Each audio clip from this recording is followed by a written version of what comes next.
Hola, buenas tardes, ¿qué tal? Bueno, ya vamos a empezar, me parece que ya están todos los hospitales conectados.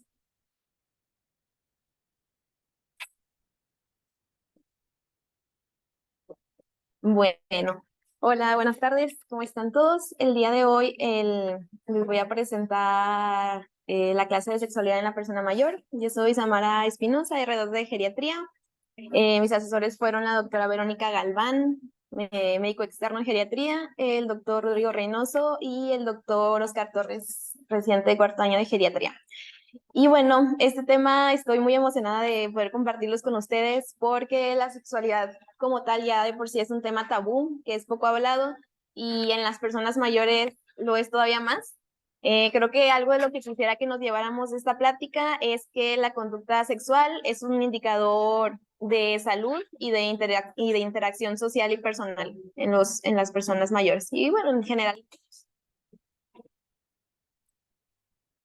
Esta va a ser el contenido del día de hoy. Nos vamos a enfocar la gran parte de la presentación, bueno, los temas más importantes en la evaluación y tratamiento de la disfunción sexual en hombres y en mujeres, los estereotipos y prejuicios que ponen como barrera el que les demos una atención adecuada. Y bueno, la relevancia del tema es porque es importante hablar sobre sexualidad en nuestras consultas, es porque la salud sexual no nada más incluye únicamente fines reproductivos, sino que al contrario la vida sexual influye en el bienestar subjetivo y se correlaciona con felicidad y es considerado un aspecto de calidad de vida. A pesar de que quizás nosotros pensemos que, bueno, el paciente no va a mostrar interés, la verdad es que creo que nos podemos sorprender si nosotros iniciamos la plática y él se abre con nosotros. Es por eso que nosotros, como sus médicos, tenemos que fomentar la plática en consulta. Bueno, avancemos con el primer subtema, que es visión global de la sexualidad. Primero que nada, me gustaría hacerles saber que sí existen los derechos sexuales y reproductivos. De hecho, tienen sus bases en leyes nacionales y en documentos internacionales. Por ejemplo, México sí tiene su propia cartilla de derechos sexuales que tienen como respaldo a la CNDH. Y estos derechos se basan en el reconocimiento del derecho básico que tienen todos los individuos a decidir sobre su propia sexualidad y reproducción, no importa su edad, su identidad de género, orientación sexual u otras características. Y bueno, ¿de qué hablamos cuando hablamos de sexualidad? Creo que la mayoría de las personas pueden interpretar sexualidad como un sinónimo de genitalidad, pero eso cerraría mucho el abanico de definiciones que realmente tiene. Hablar sobre sexualidad es hablar sobre el sexo biológico, sobre la pubertad, menstruación, de sexo seguro, infecciones de transmisión sexual, es hablar de cómo nos vemos y cómo nos han enseñado que debemos comportarnos, es hablar sobre los comportamientos, las expectativas, la satisfacción y el abuso en las relaciones, es hablar sobre el amor y el afecto que expresamos hacia nuestros amigos, compañeros de trabajo, hacia nuestros padres, hacia nuestras relaciones románticas. Es hablar sobre cómo nos sentimos con nuestro cuerpo y qué tan atractivos nos sentimos. Es hablar sobre nuestra orientación sexual, hablar sobre cómo podemos aceptar y disfrutar de nuestros propios cuerpos y también de nuestras parejas. Y es hablar sobre la actividad sexual, que no incluye únicamente las relaciones sexuales como tal, sino otros actos de intimidad como abrazarse, sonreírse, tocarse y besarse. Y bueno, estas son algunas de las estadísticas sobre actividad sexual en personas mayores. Eh, por ejemplo, de las personas mayores sexualmente activas son más propensas a calificar su estado general de salud positivamente. Si los dividiéramos un poquito como por grupo de edad, veremos que 73% de las personas mayores de 57 a 64 años siguen siendo sexualmente activas y 26% de las personas de 75 a 85 años lo siguen siendo. La verdad es que es un número muy bueno, incluso a pesar de que sí disminuye drásticamente del primer grupo al segundo grupo, 26% significa uno de cada cuatro de nuestros pacientes. De todas estas personas que siguen siendo sexualmente activas, la mayoría van a ser hombres porque las mujeres en todos los grupos de edad tienen menos probabilidad de seguir siendo sexualmente activas. Y bueno, estas estadísticas son importantes porque de todas estas personas que siguen teniendo vida sexual, 50% van a reportar al menos un problema. Entonces, pues es un problema que si no preguntamos por él, jamás va a resolverse.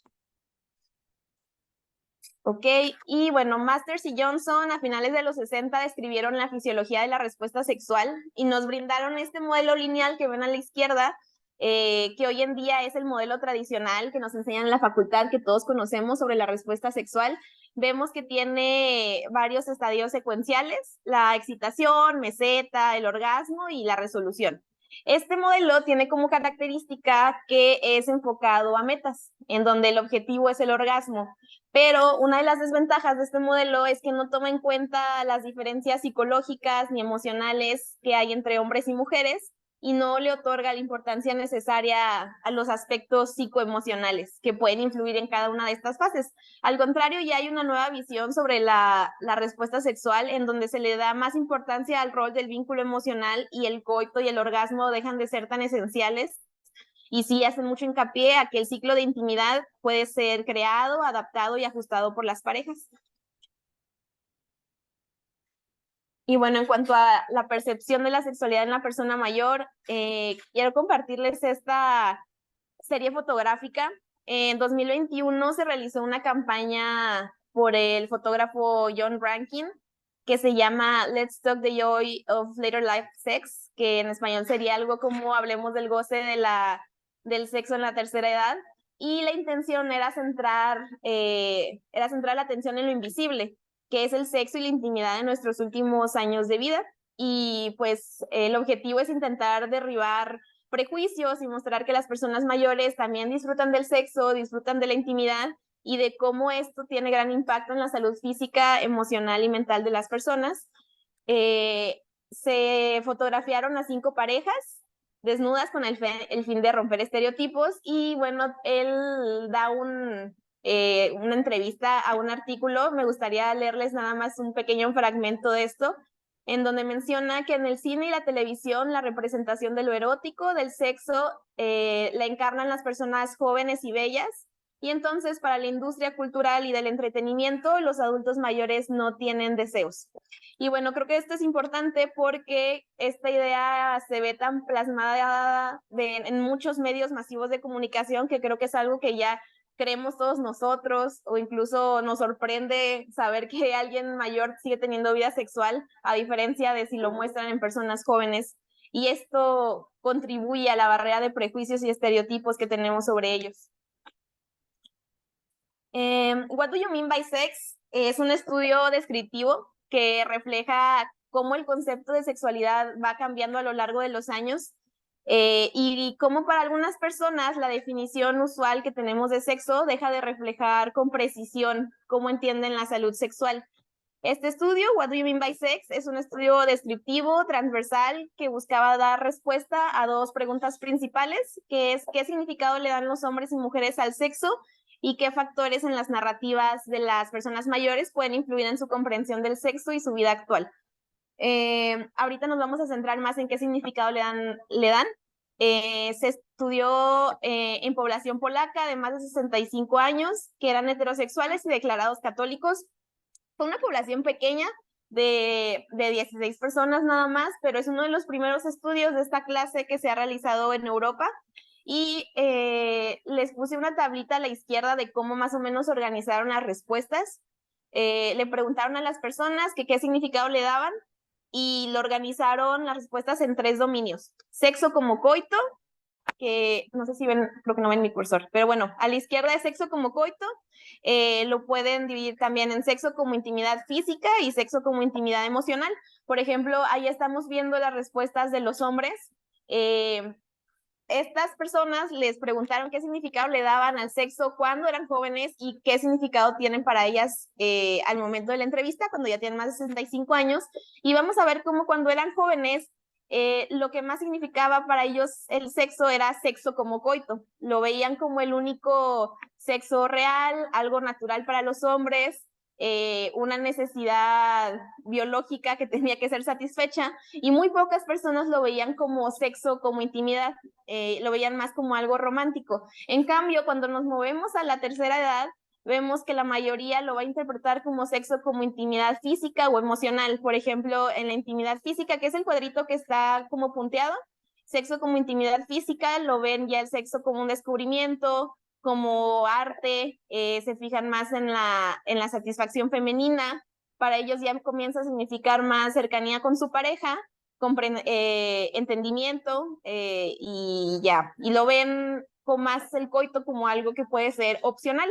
Y de hecho, si ya nos vamos a la parte de las mujeres, van a ver que es algo muy similar. Al principio, por ejemplo, en la juventud, ellos ven al sexo como coito, como lo más importante, pero más por razones no tan buenas. Por ejemplo, lo ven como un deber en su matrimonio, lo ven con fines de procreación, más que como fines para tener placer. En cambio, ya en la vida adulta lo ven más como sexo, como intimidad, por las razones que lo veían los hombres, como descubrimiento, placer, cercanía con tu pareja. En lo emocional lo veían más como respeto y confianza, e igualmente el coito ya termina siendo algo opcional.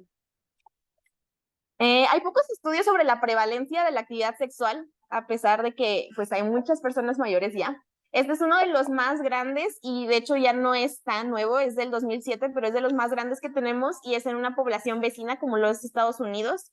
Es un estudio de prevalencia y bueno, reporta la prevalencia de actividad sexual, conductas y problemas sexuales en una muestra de 3.005 personas.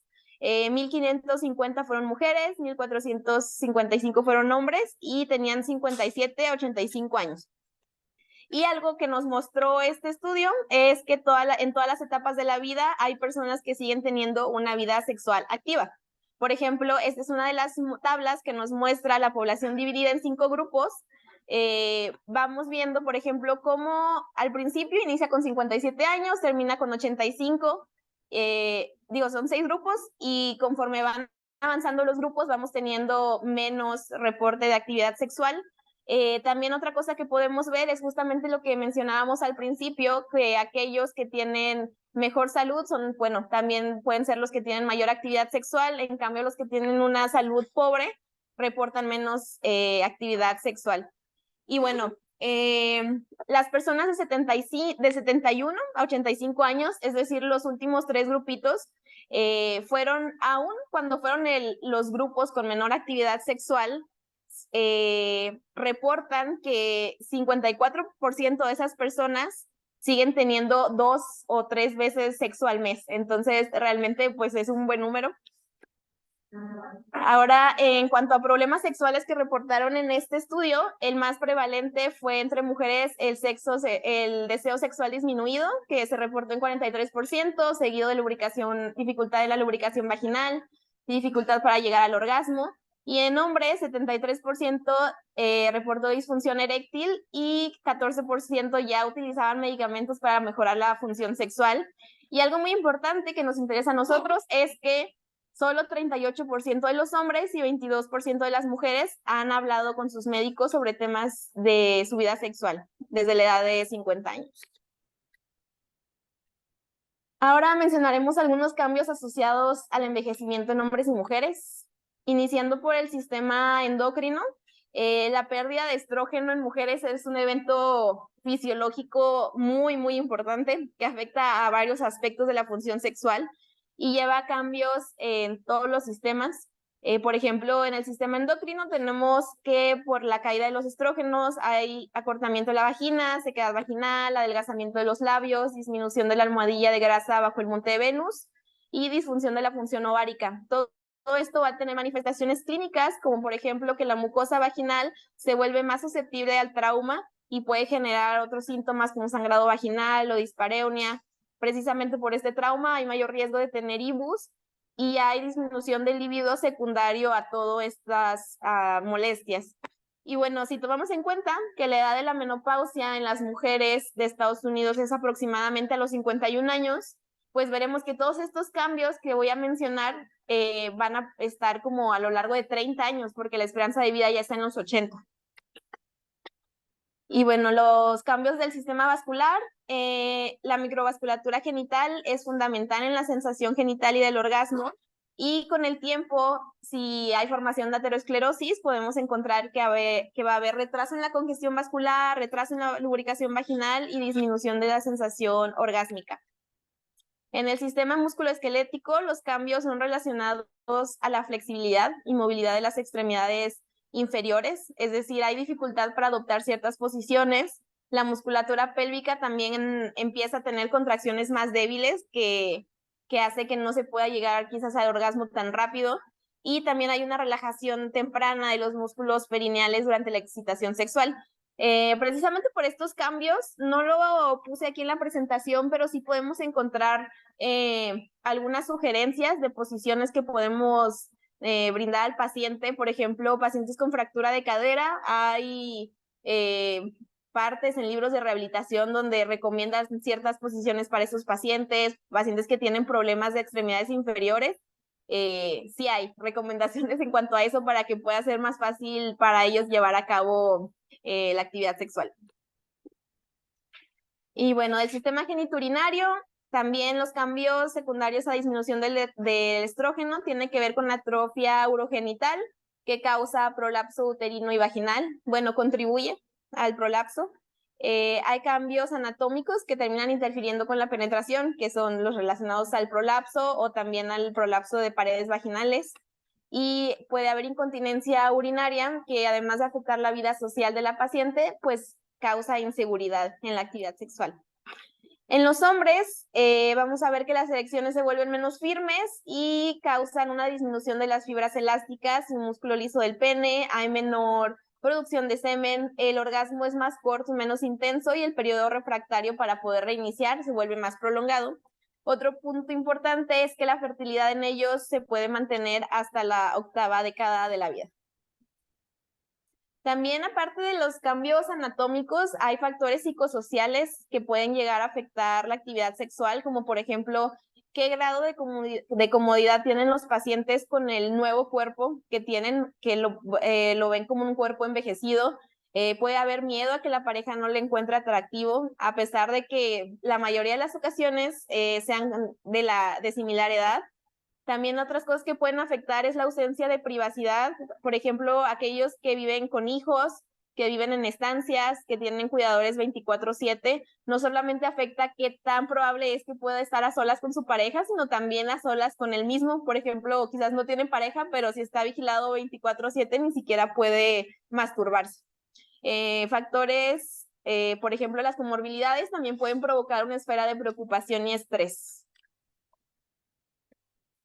Iniciando con el tema de disfunción eréctil, está fuertemente asociada a la edad, al estado de salud y estado emocional. Les diré rápidamente cómo es la fisiología de la contracción peniana para que podamos entender cómo funcionan los medicamentos. Y bueno, es una respuesta fisiológica en la que intervienen varios mecanismos, por ejemplo, vasculares, neurológicos y endocrinos. Es por eso que tenemos etiologías de distinta, o sea, en las que intervienen todos esos mecanismos y se inicia por un estímulo parasimpático. Lo que sucede en la contracción, en pocas palabras, es que después de una estimulación sexual, hay impulsos nerviosos que causan la liberación de óxido nítrico y acetilcolina y el resultado es el aumento de las concentraciones de GMP cíclico, disminución de los niveles de calcio intracelular y finalmente una relajación del músculo liso, tanto músculo liso del pene como músculo de las arteriolas y arterias adyacentes al tejido eréctil, y esto hace que incremente el flujo sanguíneo. Una vez que incrementa el flujo sanguíneo, todo lo que ven en azulito, que es las venas, ese plexo se ve comprimido, entonces entra sangre, pero ya no puede regresar. Y es así como se mantiene la erección, debido a la oclusión casi total del flujo venoso. Ahora, hablando de la etiología de la disfunción eréctil, veremos que la causa número 1 por mucho es la etiología vascular. De hecho, es considerada un valor predictivo para enfermedad cardiovascular, incluso más que los factores tradicionales que vemos como dislipidemia, hipertensión o diabetes y tabaco. Aquí podemos ver los odds ratio. para cada uno, siendo la hipertensión la causa número 1 de disfunción eréctil de causa vascular. Después tenemos, en segundo lugar, la neurológica, que es causada por déficit en la señalización nerviosa en los cuerpos cavernosos. Tenemos déficits, por ejemplo, secundarios a Parkinson, lesión medular, EBC, también puede ser diabetes, cirugía pélvica radical. Y bueno, es importante mencionar que hay lesiones, por ejemplo, lesiones de motor a neurona superior, que son las de arriba de T10, que aunque no provocan cambios locales, debido a que inhiben el control de la erección en sistema nervioso central, finalmente terminan causando alteraciones funcionales o estructurales por la inervación disminuida.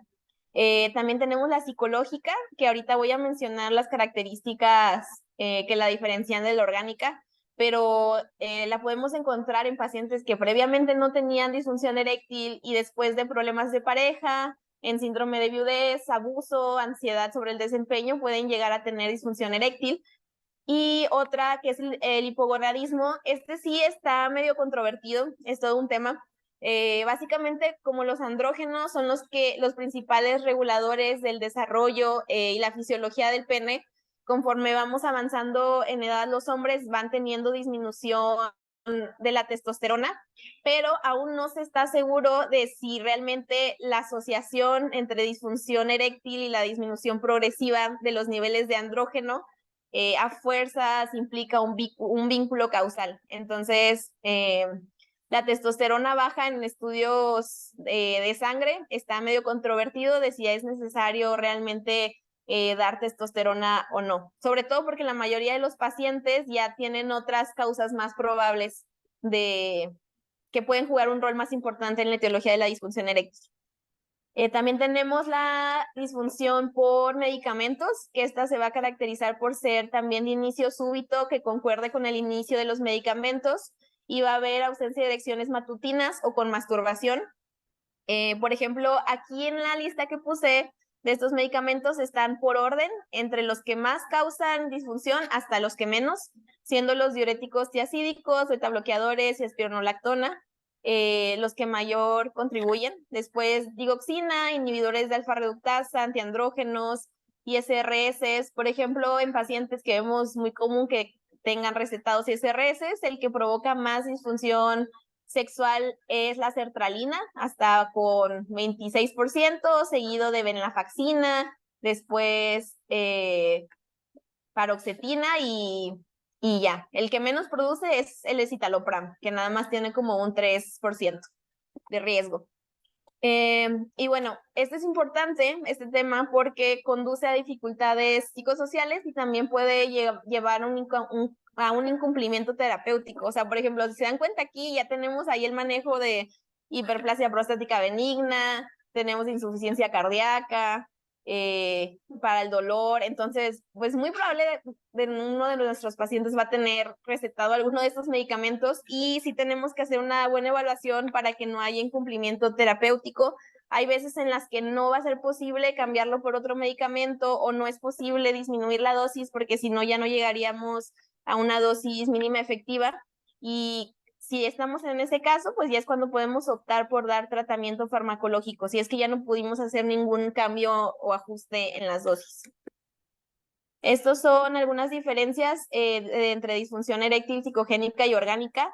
Vamos a ver que la psicogénica la podemos diferenciar porque es de inicio súbito, es de aparición situacional, es decir, pacientes que, por ejemplo, con una pareja no les pasa, pero con otra sí, o nada más en ciertas situaciones, o que sí les pasa con parejas, pero sí siguen teniendo erecciones con la masturbación o teniendo erecciones matutinas. Su curso es más variable y hay problemas también con deseo sexual y lo podemos ver relacionado en aquellos en donde hay estrés, depresión y ansiedad. En cambio, la orgánica va a tener un inicio gradual y progresivo, no va a haber erecciones matutinas, el deseo sexual es normal y desarrollan problemas de pareja secundarios a esto, es decir, no fue primero el problema de pareja y después la disfunción eréctil. Y bueno, en el abordaje sugerido para pacientes con disfunción eréctil, pues debido a que la etiología es multifactorial, realmente nos vamos a basar mucho en qué factores de riesgo encontramos en nuestra historia clínica, en la exploración física y de laboratorios. Por ejemplo, hay que tener en mente factores de riesgo como la edad, condiciones médicas, psicológicas, si han tenido cirugías previas, si tienen enfermedad vascular. Por ejemplo, en el examen físico también no es algo que debamos obviar. Quizás no nada más es suficiente con el interrogatorio, sino en el examen físico también, aparte de evaluar signos vitales, pulso, presión arterial, se debe incluir la búsqueda intencionada de, por ejemplo, signos de deficiencia de testosterona, ginecomastia, menor vello facial, púbico, axilar. Y en el examen genital también deberíamos estar obligados a descartar enfermedades estructurales. Esto lo podemos hacer tocando desde la base del pene hasta la corona para asegurarnos que no hay lesiones ni en el pene y no toquemos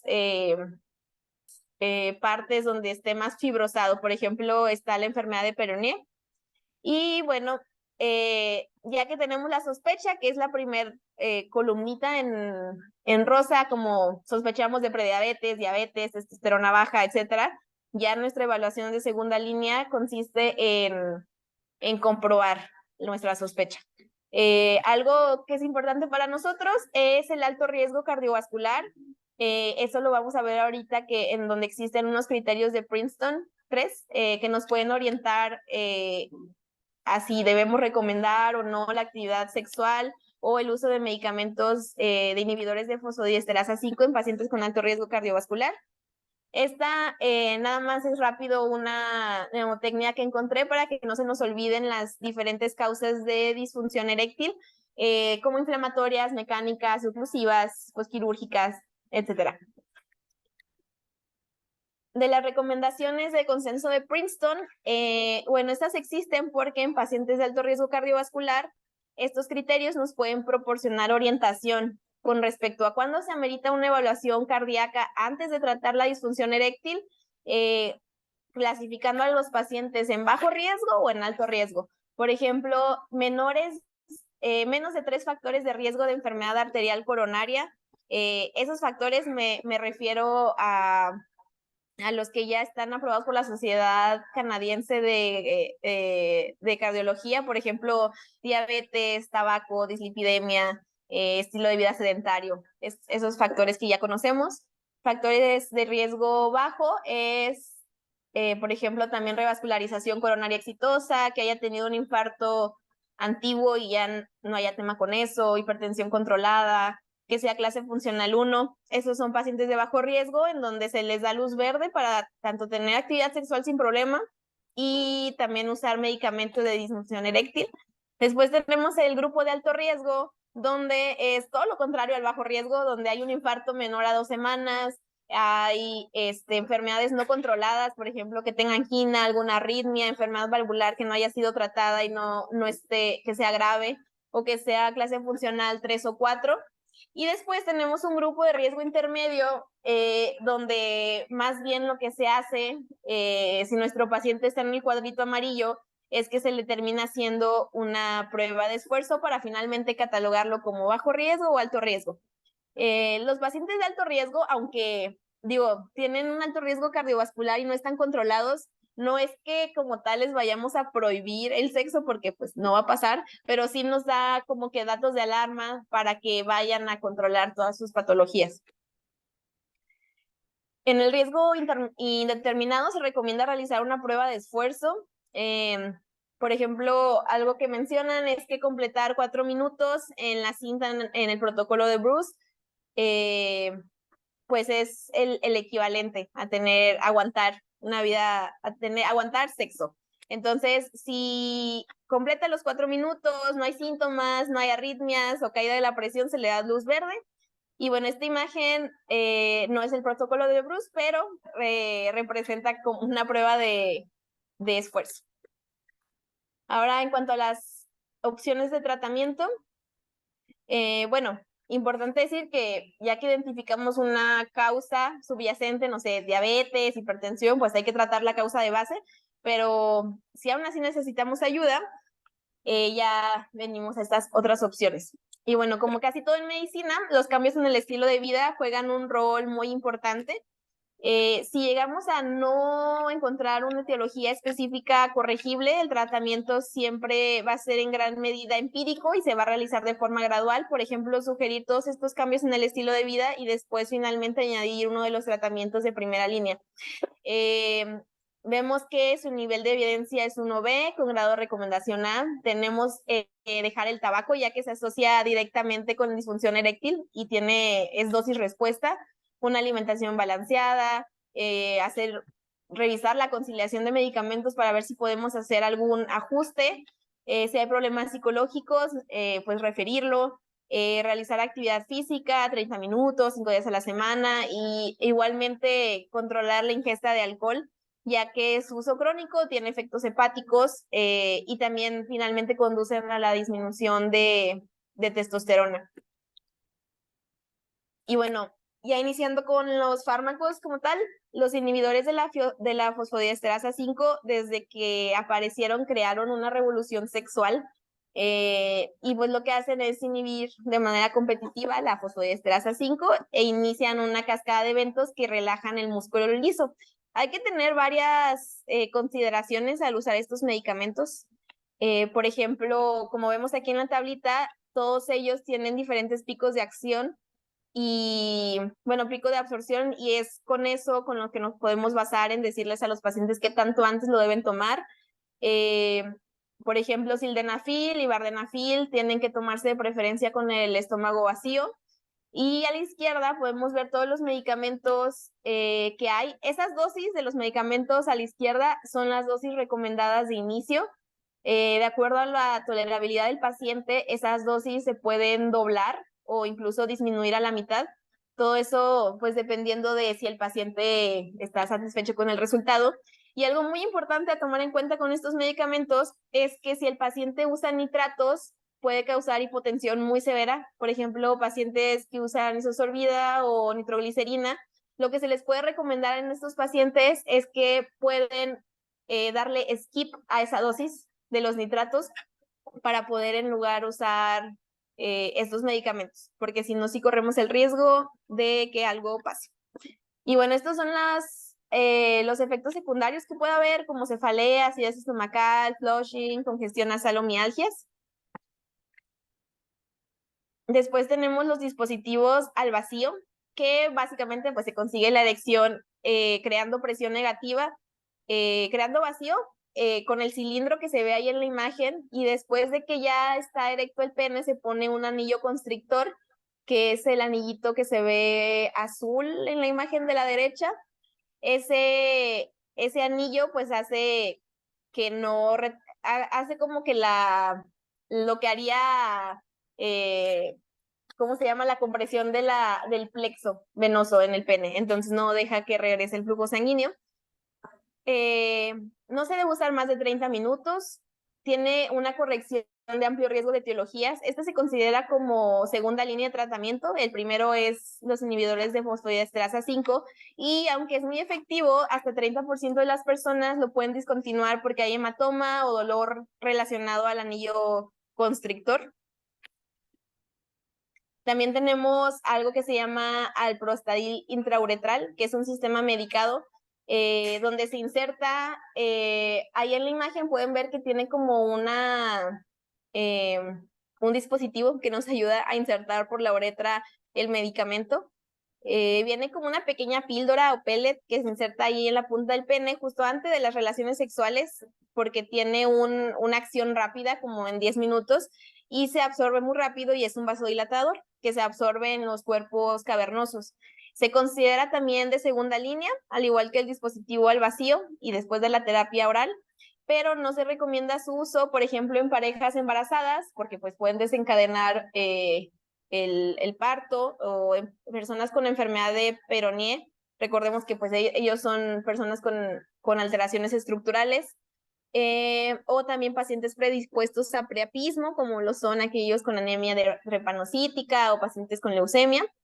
Y al igual que el pasado, también puede haber descontinuación por los efectos secundarios, como son dolor peniano, ardor o hipotensión. Después tenemos las inyecciones intracavernosas, que también forman como la segunda línea de tratamiento, pero son muy caras, pueden llegar hasta los 1,000, 4,500 pesos una dosis o 2 dosis, dependiendo de en cuánto se haya establecido la dosis, porque varía. Pero bueno, tiene unos índices de satisfacción muy altos, hasta 94%, y se debe usar máximo 3 veces por semana. La erección se consigue en 10 minutos. La dosis inicial es de 2,5 microgramos y se va ajustando poco a poco hasta que dure máximo 1 hora y ya se deja esa dosis de mantenimiento. Después tenemos las prótesis de pene, que estas se consideran la última línea de tratamiento, la tercera, y son muy bien toleradas, no alteran la sensibilidad, no alteran el orgasmo, no alteran la eyaculación, ni tampoco la forma en la que orina el paciente. Existen 2 tipos de prótesis, las maleables, que es la imagen de la izquierda, y las hidráulicas, que son las últimas 2, que puede haber a su vez de 2 componentes o de 3 componentes. Las prótesis maleables, que son las primeras, únicamente son 2 cilindros de silicona que siempre son duros, pero que el paciente puede moldear a elección. Cuando lo quiere rígido, él con sus manos lo moldea y ya. Por ejemplo, son menos costosas que las hidráulicas, pero también no son la mejor elección en aquellos que tienen problemas articulares. Después tenemos las prótesis hidráulicas, que son las de 2 componentes, 3 componentes. Esta última tiene un reservorio que se utiliza precisamente para inflar la prótesis. Y la última, que es la del reservorio, es la que tiene mejor evidencia, ya que tiene el mayor grado de expansión de circunferencia. Está el rígido el pene cuando tiene que estar rígido y tiene el mayor grado de flacidez cuando necesita estar flácido. Pero es muy cara. Y ya, algunas de los riesgos puede que haya infecciones, erosión o falla mecánica, porque pues estos dispositivos tienen que ser insertados de forma quirúrgica. Después, en disfunción sexual en mujeres, vamos a tener que tenemos varias presentaciones. Uno de ellos es el trastorno orgásmico femenino, que básicamente hay ausencia o retraso persistente o recurrente del orgasmo, a pesar de que sí hay una fase de excitación adecuada. También tenemos el trastorno de interés o excitación sexual, donde más bien hay una disminución del interés a pesar de que la pareja intenta acercarse. También hay una reducción en cuanto a los pensamientos eróticos y sexuales, fantasías. Y bueno, básicamente la persona se vuelve menos receptiva a los intentos de la pareja. Y tenemos un trastorno de dolor genitopélvico. Tenemos 3 cosas: dispareunia, vaginismo y vulvodinia. La dispareunia es el dolor a la penetración vaginal. El vaginismo son los espasmos involuntarios del suelo pélvico, que es lo que hace que sea doloroso o imposible tener relaciones sexuales o también tener una revisión ginecológica adecuada. Y tenemos la vulvodinia, que es el dolor crónico, pero pues la parte externa de la vagina, y no llegamos a identificar una causa. Y como todo lo que está en el DSM-5, estos síntomas tienen que haber persistido al menos 6 meses y causan un distrés significativo. Tenemos que preguntar varias cosas en la historia clínica de disfunción sexual femenina. Por ejemplo, en los antecedentes, pues nos va a importar si tiene enfermedades crónicas, cáncer, enfermedad pélvica, si ha tenido alguna cirugía, si tiene alguna enfermedad psiquiátrica. También, al igual que en los hombres, tenemos que explorarlas. Una examinación vulvovaginal y perineal, palpación bimanual, descartar prolapso, tono del suelo pélvico. Es decir, siempre tenemos que descartar algo orgánico, algo que sí podamos corregir, y ya los exámenes quedan dependiendo de si vemos algo que nos parezca sospechoso en la historia clínica o en la exploración. Estas son básicamente lo que tenemos que descartar antes de iniciar tratamiento: que no tenga infecciones, que no haya inflamación, malignidad o trauma pélvico. Y ya en las opciones de tratamiento de ella, por ejemplo, en el trastorno orgásmico no hay mucha evidencia. Por ejemplo, fármacos no hay. Se ha tratado sobre todo en la terapia cognitivo-conductual, en donde se centra en promover pensamientos, cambios en los pensamientos sexualmente relevantes. Lo único que está aprobado para este trastorno es el Eros Device, que es un dispositivo aprobado por la FDA para trastornos de la excitación y del orgasmo, donde se reporta hasta un 42% de mejoría por las pacientes, pero en cuanto a este trastorno, de lo que tiene más evidencia es la terapia cognitivo-conductual. Y bueno, ya en otros trastornos, la flibanserina es el único aprobado por la FDA con indicación para el trastorno de interés y de excitación sexual. Pues la dosis es una tableta de 100 miligramos antes de dormir. Podemos ver los beneficios máximo hasta las 8 semanas, y si para ese momento no hemos conseguido efecto, pues se retira. Pero puede tener algunos efectos secundarios como somnolencia, hipotensión y síncope. También en ellas podemos utilizar testosterona, que está aprobada en mujeres posmenopáusicas y también es para la disminución del deseo sexual, pero se utiliza fuera de las indicaciones aprobadas porque no está aprobada para este uso por la FDA.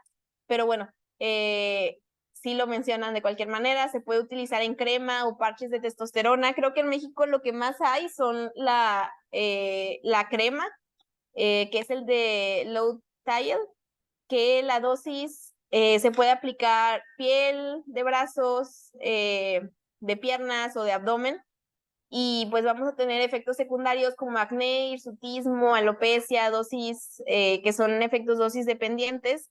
Y también hay que tener mucha precaución en mujeres, por ejemplo, que tengan antecedente de hiperplasia o cáncer endometrial, cáncer de mama, porque pues los andrógenos tienen, el proceso de aromatización a estrógenos. Se puede reconsiderar su uso hasta los 6 meses para ver si se continúa o no. También tenemos terapia con estrógenos locales, pero esto es más para tratar los síntomas asociados con el envejecimiento, por ejemplo, síntomas de atrofia vaginal, para mejorar la dispareunia, y puede mejorar indirectamente el deseo sexual por el aumento de la lubricación. Y bueno, si comenzamos a utilizar estrógenos conjugados, los podemos utilizar en crema. También hay comprimidos vaginales o hay, por ejemplo, anillos de liberación prolongada. Se pueden usar al inicio durante 2 semanas todos los días y después dejarlo como mantenimiento 2 veces por semana.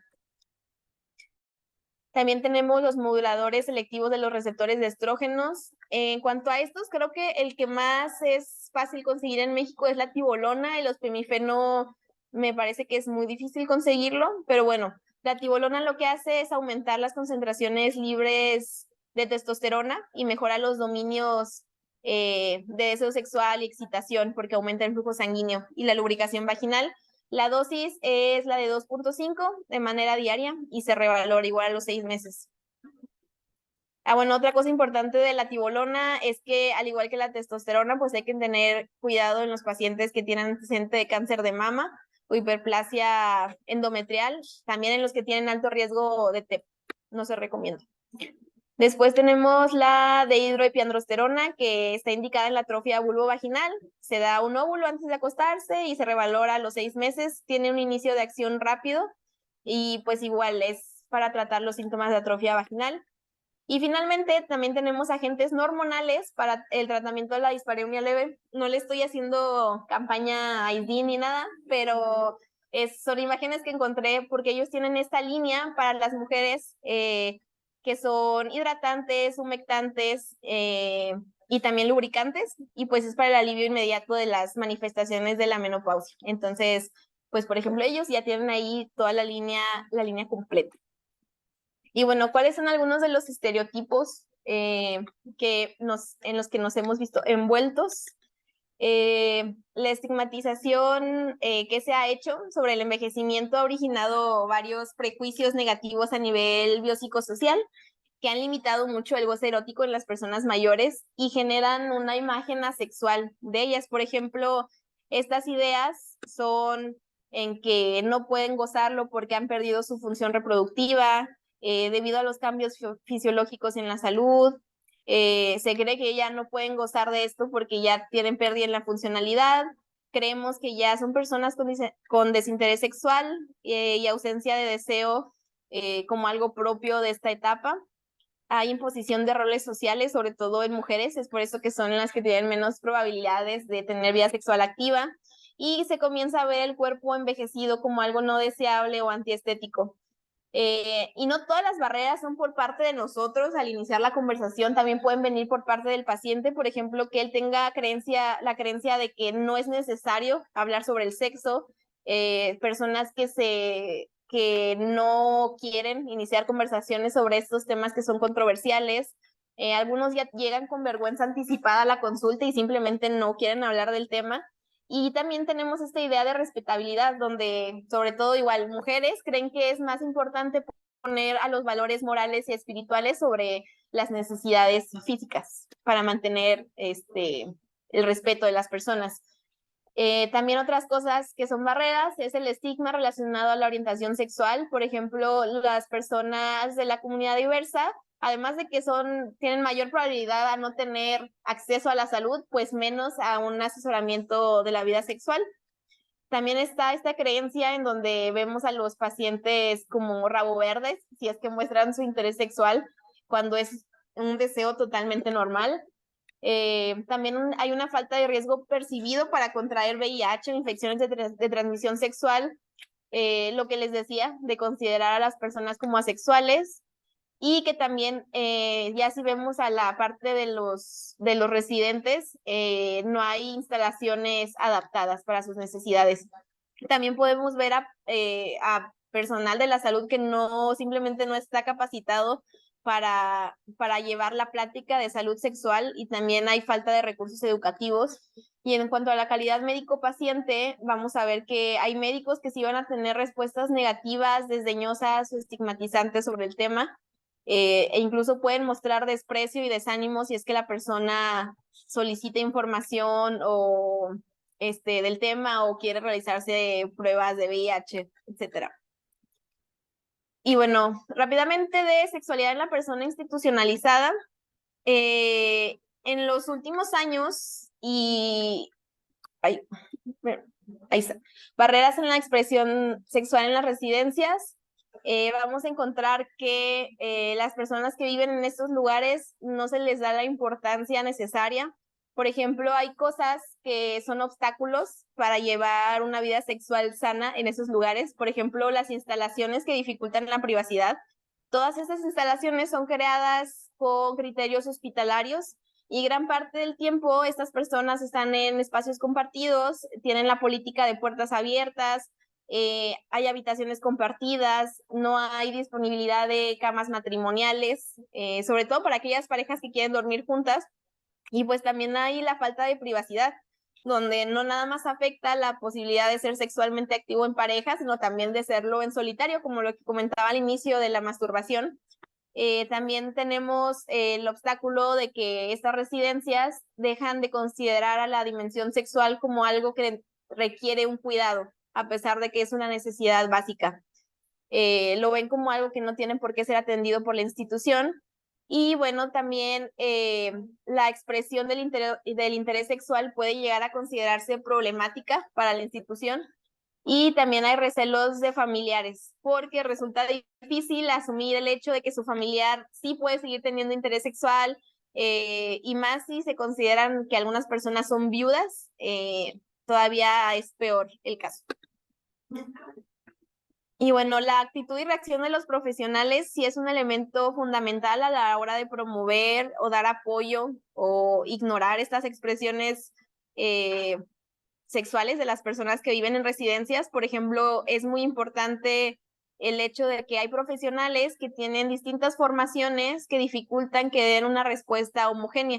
Por ejemplo, dependiendo del cuidador que hay ahí, pues todos varían en edad, varían en creencias religiosas, tienen actitudes distintas en cuanto a la sexualidad y el envejecimiento, y pues todos pueden dar respuestas diferentes y se enfrentan a estas situaciones. También algunos profesionales de la salud contemplan a la expresión sexual como algo que complica su trabajo, y lo ven más como incomodidad y optan por simplemente ignorar la situación. También llegamos a caer en el error de verlo con actitud paternalista o condescendiente, sin verlo algo como tierno, el que las personas se muestren cariño. Y también puede haber el error de que hay violación a los derechos sexuales y de privacidad de los residentes cuando somos testigos de alguna muestra de afecto y se comenta entre ellos.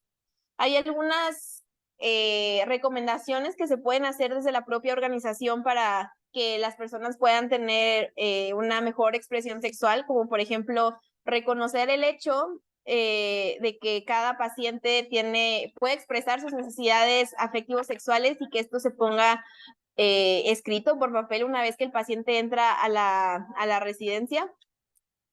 También hay que reconocer de forma explícita que no se acepta ningún tipo de discriminación en base a aspectos relacionados con la sexualidad de la persona. De hecho, también se puede recomendar dejar como hojas de reclamación en caso de que algún residente sienta algún tipo de discriminación.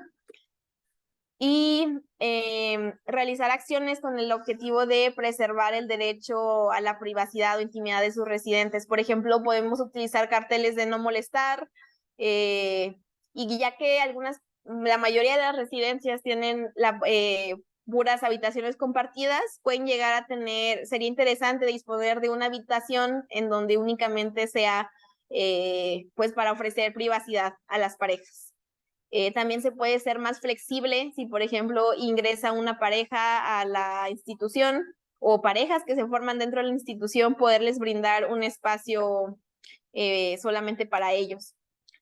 Otra cosa que se ve mucho en personas mayores es el tema de la hipersexualidad, ya que es un tema bastante complejo. Por ejemplo, sobre todo en personas con demencia, una conducta se puede llegar a interpretar como sexual aun cuando el comportamiento real de la persona tiene un significado nada sexual. Por ejemplo, algo que podemos tomar como inapropiado son conversaciones sexuales, actos sexuales como tocar, agarrar, disponer o masturbarse, o actos sexuales implícitos, pero a lo que yo me refiero es, por ejemplo, desvestirse en público o tocarse los genitales puede ser como algo interpretado como algo hipersexual, cuando probablemente el comportamiento real es que el paciente tiene dolor o tiene calor y simplemente son intentos por liberarse de la ropa o que lo considera restringido. Entonces, algo de las cosas que podemos hacer en ellos es permitir que fluya el aire con los cambios de ropa, que mantengan las manos ocupadas, que siempre tengan acceso a afecto, tanto por familia o mascotas, y que se les puedan agendar visitas conyugales privadas. Y ya por último, quisiera hablarles rápido sobre los pacientes, personas mayores, parte de la comunidad, en cuanto a que la mayoría de las personas mayores LGBT ha estado marcada en su trayectoria por experiencias de discriminación y estigmatización relacionadas a su orientación sexual.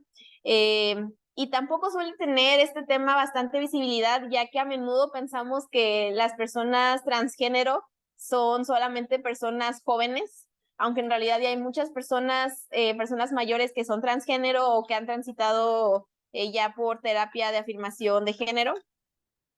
Como dato del Instituto Nacional de las Personas Adultas Mayores, México ocupa el segundo lugar en Latinoamérica con mayor índice de homofobia, bifobia y transfobia. Entonces, pues no importa si eres joven o si tienes 80 años, pues la comunidad de la diversidad va a ser señalada y estigmatizada. Y bueno, estas personas, su curso de vida ha sido difícil. Por ejemplo, revelar o no revelar la orientación sexual ha sido un proceso que ha durado toda su vida. A menudo varias personas tienen soledad no deseada, tienen aislamiento social, homofobia internalizada. La mayoría se encuentra solo porque no han tenido hijos y han tenido una relación social limitada. Y también tenemos la parte en que cuando las personas de la comunidad llegan a perder un cónyuge, su duelo no suele ser reconocido ni por familiares ni amigos. Y quisiera hablarles sobre el beneficio del tratamiento médico de afirmación de género, ya que la realidad es que no hay un límite de edad para iniciarlo. Y no deberíamos disuadir a las personas mayores transgénero de someterse a estos tratamientos. De hecho, ellos tienen varias razones por las cuales el tratamiento puede ir aún mejor que las personas jóvenes. Por ejemplo, uno de esos puntos es que esas personas han desarrollado mejores capacidades de afrontamiento durante toda su vida y tienen mejor capacidad de navegar en el proceso de afirmación de género exitosamente. También es más probable que, obviamente por la edad, hayan experimentado más años de estigma que las personas jóvenes, y esto puede aumentar el impacto en la calidad de vida y del tratamiento médico. Y en tercer lugar, ven a la edad como una etapa en la que ellos ya perdieron el control y esto es ellos pueden apreciar más la oportunidad de ejercer finalmente control sobre sus cuerpos. Por ejemplo, tenemos el caso ¿cómo se llama? Bruce Jenner, que se le dio mucha cobertura mediática cuando este atleta olímpico transitó a Caitlyn. Algo que fue muy importante en esta noticia es que él era ella era una paciente geriátrica, ya tenía 65 años cuando comenzó y ahorita tiene 73. Y bueno, creo que eso sí le dio mucha fama a la terapia hormonal de género, de afirmación de género, y ya como que empezaron a comprender un poco más las necesidades de atención médica. Y bueno, es importante saber que la terapia hormonal siempre debe ser individualizada y se tiene que ver por los objetivos individuales del paciente, riesgos y beneficios de acuerdo a las comorbilidades y contexto social. Por ejemplo, vamos a ver que los objetivos de estas terapias pueden ser muy diferentes a lo que alguien joven quiere, a lo que una persona mayor desea. Por ejemplo, algunos individuos probablemente solamente sí buscan una máxima feminización o masculinización, mientras otros simplemente van a experimentar alivio con una presentación andrógina y con un resultado de una mínima terapia hormonal. Y bueno, hay algunas cosas que a pesar de que esté recibiendo terapia hormonal, seguimos que seguir vigilando como médicos, como son los screenings de cáncer cervical, alteraciones en los electrolitos si es que usamos espironolactona. Esos pacientes tienen mayor riesgo de osteoporosis y riesgo cardiovascular por dislipidemia o diabetes. Y ya. Aquí ya no lo incluí en las diapositivas, pero si hacen algunas recomendaciones sobre cómo actuar con los pacientes si queremos iniciar la actividad, si queremos iniciar la conversación sobre actividad sexual, si no sabemos cómo y no queremos llegar con los pacientes simplemente a decirles, oiga, tiene disfunción eréctil, lo que podemos hacer es ver los factores de riesgo que tiene este paciente. Por ejemplo, alguien que toma todos los tratamientos pues, de insuficiencia cardíaca, podemos iniciar la plática diciéndoles que los medicamentos que toma tienen un alto riesgo o tienen un riesgo de provocar disfunción sexual y que si los llega a presentar puede comunicárnoslos y vamos a ver la manera de tratarlos. También otra cosa importante de saber es que la disfunción sexual no es nada más de uno, es decir, si el paciente hombre tiene un problema de disfunción eréctil, pues la mujer también se ve afectada y es siempre mejor tratar estos problemas en pareja, porque probablemente no tengan la misma queja. Y ya, creo que eso sería todo por mi plática. Muchas gracias. Si alguien tiene una duda o comentario, aquí estoy.